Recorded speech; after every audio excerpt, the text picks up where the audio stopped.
Germany won the First World War by 1916 without a single shot being fired on German soil. British convoys were blown out of the Atlantic by German subs, the French army mutinied, and the Russian army was defecting. With British Prime Minister Lloyd George up against a wall, Lionel Rothschild and the Jewish Zionists offered the British a deal they couldn't refuse. "We'll bring the United States into the war as your ally and win the war for you," they said, "if you'll promise us Palestine." In April of 1917, President Wilson got the green light and declared war on Germany. Because of overwhelming opposition to the war, Wilson invoked the draft and passed the Espionage Act, forcing Americans to fight or be thrown in jail.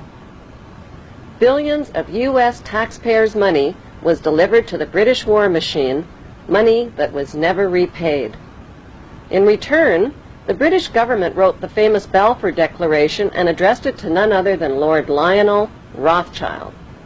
The declaration promised Palestine and Israel to the Rothschild Zionists.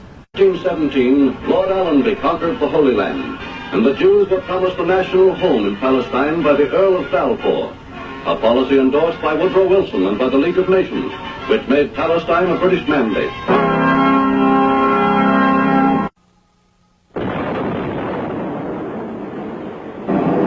With the fall of Nazi Germany, the Rothschilds wasted no time waving their Balfour Declaration at the British government and reminding them of their written promise to give them Palestine. But how could the British promise the Arab land of Palestine to the Jews? In 1917, the British parachuted free opium and hashish to the Turkish troops and stole Palestine from them. One ingenious stratagem was to parachute hashish and opium to the Turkish troops to try to keep their minds off the fighting. Allenby's strategy worked brilliantly. During World War II, the British needed Arab oil and signed an agreement with the Arabs which forbid Jewish immigration into Palestine.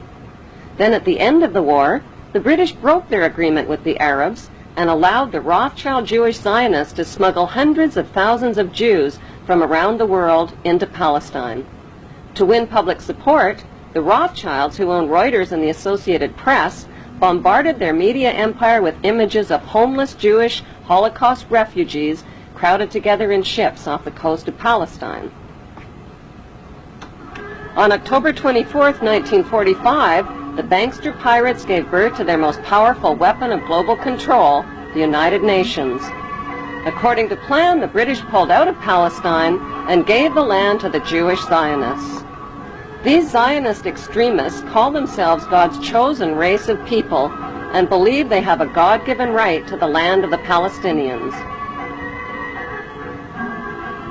It is important to know that the land now called Israel was originally called Canaan in ancient times. Canaan was populated by the Canaanite people, who were the ancestors of today's Palestinians imprisoned in refugee camps in Israel. About 3,500 years ago, the Semitic Hyksos kings ruled Egypt for 100 years, but were expelled from Egypt into Canaan. The Egyptians called these Hyksos people the Habarus, which means Hebrews. These expelled Hebrews invaded and conquered the land of Canaan and changed the name of the land from Canaan to Israel.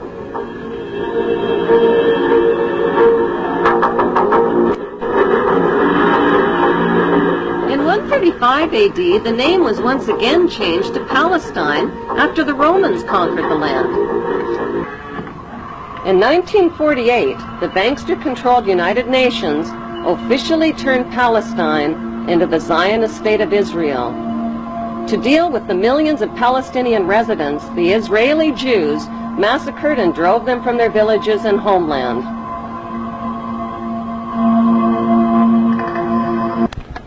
The Jews herded the Palestinians into two separated regions called the West Bank and the Gaza Strip. The Rothschilds soon began financing Jewish Holocaust refugees to build illegal Jewish settlements on Palestinian land. These illegal Jewish settlements set the stage for Israel's Prime Minister Ariel Sharon's reign of terror against Palestinians who dared to defend what was left of their stolen homeland. Like Saddam Hussein, Sharon violated dozens of UN resolutions by using hundreds of tanks and American-supplied gunships and planes in an unrelenting campaign of bombing, murdering, bulldozing, starving, and terrorizing the Palestinians off of what remained of their land.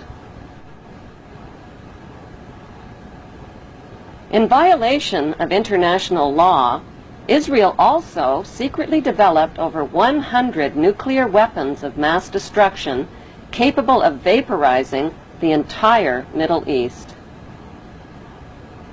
Defenseless against Israel's U.S.-backed military and media campaign, the Palestinian Muslims fought back with sticks and stones and suicide as their only means of defense against the wholesale theft of their ancient homeland.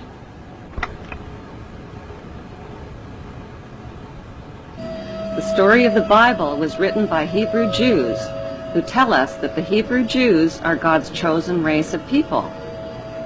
Bible prophecy predicts that they will one day rule the world from their temple throne in Jerusalem, and that the world's King of Kings will be a descendant of King David and King Solomon of Israel. That is what Bible believers all over the world believe will come to pass. To turn this Bible prophecy into a reality would demand the cooperation of world leaders. It would also mean building a third temple in Jerusalem over the ancient ruins of King Solomon's temple. But there is one giant-sized problem. A sacred Muslim shrine called Dome of the Rock was already built on top of the ruins of Solomon's temple in the 7th century. It still stands majestically today in the heart of Jerusalem, and it would have to be destroyed.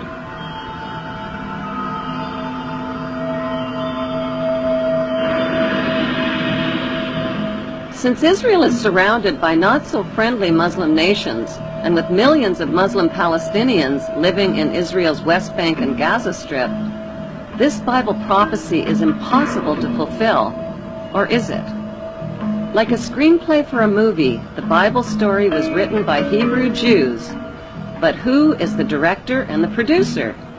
Is it God, or is it a special interest group of the world's wealthiest men?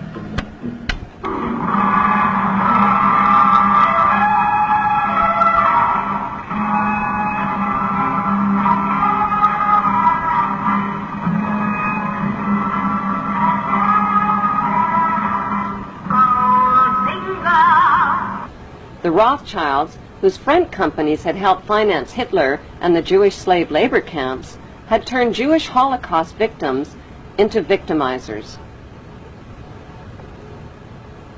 Imprisoned inside barbed wire refugee camps, the Palestinians of Israel.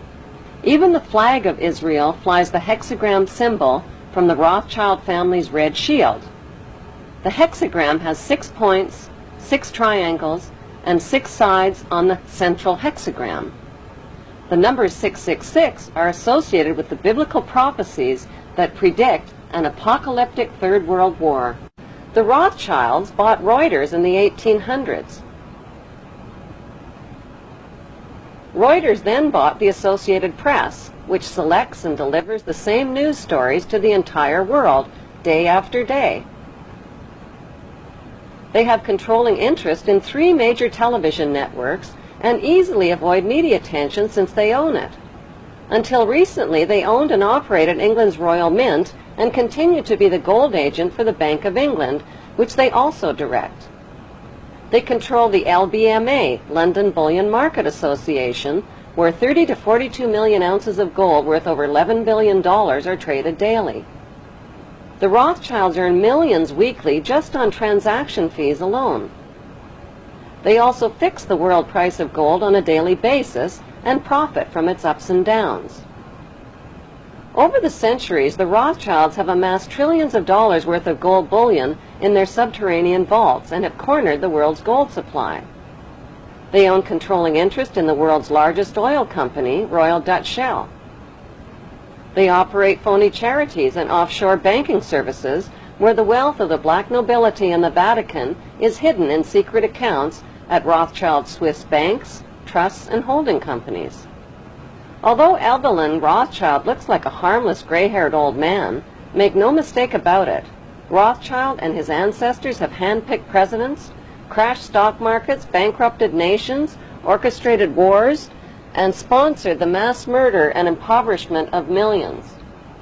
The wealth hoarded by this one family alone could feed, clothe, and shelter every human being on earth.